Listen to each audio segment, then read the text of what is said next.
নমস্কার। শুরু করছি প্রতিদিনকার মতো আজ সকালে কি লেখা আছে কপালে অনুষ্ঠানের প্রথমে সকলকে জানাই সুপ্রভাত, শুভেচ্ছা এবং শুভকামনা। আশা করি সবাই ভালো আছেন, সুস্থ আছেন এবং আনন্দে আছেন। প্রতিদিনকার মতো আজও দেবো দিনের পরিচিতি, সূর্যোদয়, সূর্যাস্ত, গঙ্গায় জোয়ার ভাটা, তিথি, শুভকর্ম, দিনের স্মৃতিচারণ এবং সাথে থাকবে 12টি রাশির অতি মূল্যবান সংক্ষিপ্ত এবং সামগ্রিক রাশিফল। কারোর ব্যক্তিগত জন্ম সময়, জন্ম তারিখ, জন্মস্থান নিয়ে নয়। তাই প্রভাতী অনুষ্ঠানে সর্বাগ্রে দিনের পরিচিতি। আজ 16ই শ্রাবণ 1433 গুপ্তপ্রেস এবং বিশুদ্ধ সিদ্ধান্ত মতে, ইংরাজি 2রা আগস্ট 2026। আজ রবিবার। আজ আবার একটা ছুটির দিন, একটা অলস দিন, একটা আনন্দে কাটানোর দিন। তার সাথে সাথে সূর্যোদয়, সূর্যাস্ত, তিথি, শুভকর্ম, দিনের স্মৃতিচারণ, গঙ্গায় জোয়ার ভাটা সব পরিবেশন করতে চলেছি। আজকে সূর্যোদয় হয়েছে ভোর 5টা 10 মিনিটে এবং সূর্য অস্ত যাবে সন্ধে 6টা 18 মিনিটে। আজকে তিথি চলছে চৌথি তিথি এবং এই তিথি চলবে রাত্রি 9:30 পর্যন্ত, অর্থাৎ 9টা 30 মিনিট পর্যন্ত রাত্রি। এরপর আসছি শুভকর্ম। আজকে শুভকর্ম আছে এবং সুত হিবক যোগ থাকায় আজকে বিবাহ লগ্নও আছে। আজকে গঙ্গায় জোয়ার ভাটা পরিবেশন করি। এবারে আজকে গঙ্গায় জোয়ার আসবে বেলা 12টা 56 মিনিট এবং রাত্রি মধ্যরাত্রি 12টা 1 মিনিটে। আজকে দিনের স্মৃতিচারণে বলবো যে আজ বিজ্ঞানী আচার্য প্রফুল্লচন্দ্র রায়ের জন্মদিন এবং সাথে সাথে এটাও বলবো আজ পশ্চিমবাংলায় বিজ্ঞান দিবস হিসেবে পালিত হয়। বিজ্ঞানের স্রষ্টা ছিলেন, আমি এই কথাটাই বলবো। হয়তো অনেকের মনোপ্রত নাও হতে পারে, কিন্তু তিনি সর্বশ্রেষ্ঠ এবং সর্বপ্রথম আমার কাছে। বাঙালি হিসেবে তার জন্যে আমি গর্ববোধ করি এবং আশা করি আপামর বাঙালিও গর্ববোধ করবেন।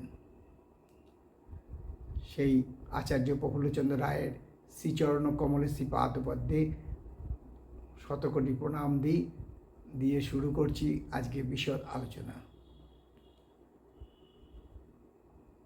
আবারও বলি যে অনুষ্ঠান নানান ধরনের হয়ে থাকে, নানানভাবে হয়ে থাকে। আমার এই অনুষ্ঠান এই ধরনের হয়ে থাকে এবং জ্যোতিষিক্ষা আসরে হয়ে থাকে। কালকে জ্যোতিষিক্ষা আসর হয়তো পরিবেশন করা সম্ভব হবে না, তবে সোমবার হবে। এবারে বলছি যে কিছু প্রশ্ন বা কিছু উত্তর না দিয়ে থাকা যায় না। অনেকেই জ্যোতিষকে বিজ্ঞান হিসেবে মানতে চাননি, কিন্তু জ্যোতিষের যে 12টি রাশির সমষ্টির গুণগত ফল 360 ডিগ্রি, যা পৃথিবীর 360 ডিগ্রি, এটা কিন্তু সবাই মানছেন। এবং 12টি রাশির যে স্প্যান 30 ডিগ্রি, এটাও সবাই মানছেন। তাই যারা প্রশ্ন করছেন এবং আমাকে জানতে চেয়েছেন এটা বিজ্ঞানসম্মত কিনা, তাদের জন্য বলি আজ থেকে হাজার হাজার বছর পূর্বে ঋষি মুনি ঋষিরাও এই জ্যোতিষ চর্চা করে গেছেন। কথা একটাই, জ্যোতিষী ভুল হতে পারে, জ্যোতিষশাস্ত্র ভুল নয়। চাণক্য অবধি বলে গেছেন। তাই জ্যোতিষশিক্ষার আসরে অনেক প্রশ্ন পাই যেটা জ্যোতিষ বিজ্ঞানসম্মত কিনা বা জ্যোতিষের বিজ্ঞানের যৌক্তিকতা আছে কিনা। যখন আমরা কোনো রাশির স্প্যান বা কোনো নক্ষত্রের স্ফুট বার করি, সেটা কিন্তু বিজ্ঞানসম্মতভাবে। সুতরাং ফোরকাস্টিংটাও কিন্তু বিজ্ঞানসম্মতভাবেই বলে দেওয়া যেতে পারে। এখন সেই ভগবান রামকৃষ্ণদেবের কথায় যে বিশ্বাসে মেলায় বস্তু, তর্কে বহুদূর। তর্ক করলে অনেকক্ষণ হয়তো সময় নষ্ট হয়, সময় কিল করা যায়, কিন্তু কোনো ফলাফল বেরোয় না, কারণ অবান্তর যুক্তির অবতীর্ণ হয় এবং লোকের যুক্তির শেষ থাকে না। তাই আমার ব্যক্তিগত মতামতে আমি বলি বিজ্ঞান হিসেবেই এবং বিজ্ঞানের ভিত্তি হিসেবেই কিন্তু জ্যোতিষশাস্ত্র গড়ে উঠেছে। সূর্য উদয়, সূর্য অস্ত, গঙ্গায় জোয়ার ভাটা, এই যে জিনিসগুলো, তিথিগুলো, এগুলো কিন্তু সবই সম্মতিরূপে, এবং এই তিথিকে কেউ না বলতে পারে না, এটাও জ্যোতিষশাস্ত্রের একটা পার্ট, একটা অংশ। তাই আপনাদের কাছে আবারও আমার নিবেদন, যারা এই ধরনের প্রশ্ন পাঠাচ্ছেন দয়া করে কনস্ট্রাকটিভ প্রশ্ন পাঠান, আমার উত্তর দিতে যাতে আনন্দ বোধ হয় এবং এনার্জি আসে। এবারে আসছি 12টি রাশির সংক্ষিপ্ত এবং সামগ্রিক রাশিফল নিয়ে। 12টি রাশির প্রথম রাশি মেষ। মেষ রাশির জাতকদের বলবো, যারা আজকে কোনো জায়গায় যাওয়ার জন্য যাত্রা করবেন তারা খুব সাবধান। আজকে যাত্রায় বিঘ্ন হওয়ার সম্ভাবনা প্রচণ্ডভাবে বিদ্যমান। তবে শরীর ও স্বাস্থ্য ভালো থাকবে। মানসিকভাবে হয়তো একটু ভেঙে পড়তে পারেন যদি যাত্রায় বিঘ্ন হয়, তবে আয়ের কোনো পরিবর্তন হবে না। আর বিশ্বরাশির জাতকদের বলবো, যারা সাহিত্য নিয়ে চর্চা করেন বা সাহিত্যের সাথে ওতপ্রোতভাবে জড়িত আছেন, তাদের আজকে সুনাম, যশ, খ্যাতি বৃদ্ধি পাবে। শরীর ও স্বাস্থ্য ভালো থাকবে, আয়ের কোনো পরিবর্তন হবে না।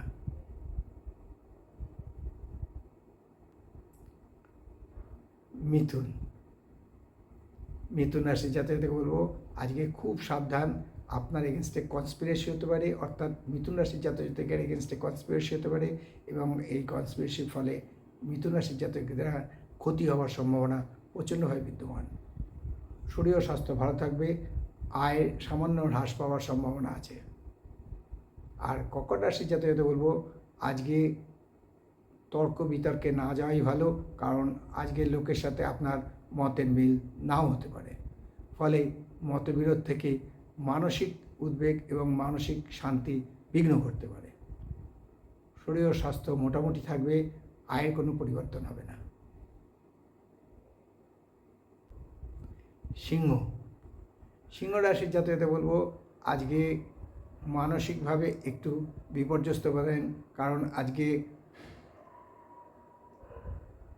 ডিপ্রেশনে ভুগতে পারেন, অর্থাৎ হতাশা বোধ, না আর বোধহয় হবে না এরকম, কিন্তু বিকেলের পর থেকে অবস্থার পরিবর্তন হবে। শরীর ও স্বাস্থ্য মোটামুটি থাকবে, আয় যা ছিল তাই থাকবে। আর কন্যা রাশির জাতকদের বলবো যে নিজেকে নিয়ন্ত্রণে রাখুন, অর্থাৎ কন্যা রাশির জাতকদের নিজেকে নিয়ন্ত্রণে রাখুন, কারণ আজ বন্ধু বিচ্ছেদ বা কোনো নিকটজনের সাথে বিচ্ছেদ হওয়ার সম্ভাবনা প্রচণ্ডভাবে বিদ্যমান। ফলে মানসিকভাবে একটু বিপর্যস্ত হতে পারেন। শরীর ও স্বাস্থ্য মোটামুটি থাকবে, আয়ের কোনো পরিবর্তন হবে না।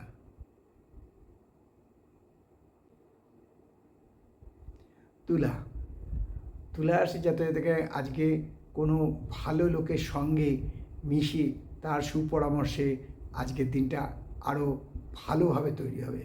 ফলে আজ মানসিক চিন্তা অনেকটাই হ্রাস পাবে এবং মানসিক উদ্বেগ একদমই থাকবে না। শরীর ও স্বাস্থ্য ভালো থাকবে, আয়ের কোনো পরিবর্তন হবে না। আর বৃশ্চিক রাশির জাতকদের বলবো, আজকে কিন্তু যারা লটারি, জুয়া, শেয়ার মার্কেটে আছেন তাদের প্রাপ্তি যোগ আছে।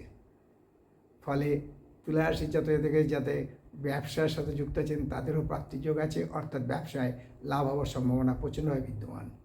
শরীর ও স্বাস্থ্য মোটামুটি থাকবে, আয়ের কোনো পরিবর্তন হবে না।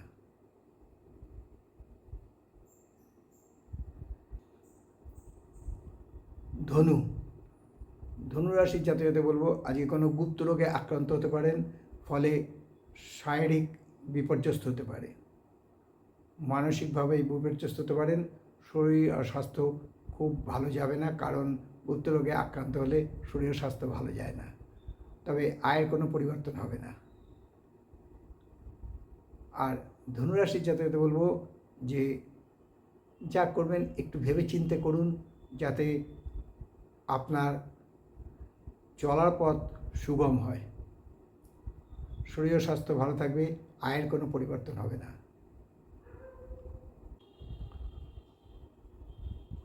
এবারে আসছি কুম্ভ রাশি। কুম্ভ রাশির জাতকদের বলবো, আজকে কিন্তু আপনার অর্থাৎ কুম্ভ রাশির জাতক জাতিকাদের দিনটা মিশ্র ফল পাবেন। তবে আজকে আয় বৃদ্ধির সম্ভাবনা আছে, মানসিক শান্তি বৃদ্ধির সম্ভাবনা আছে, শরীর ও স্বাস্থ্য ভালো থাকবে।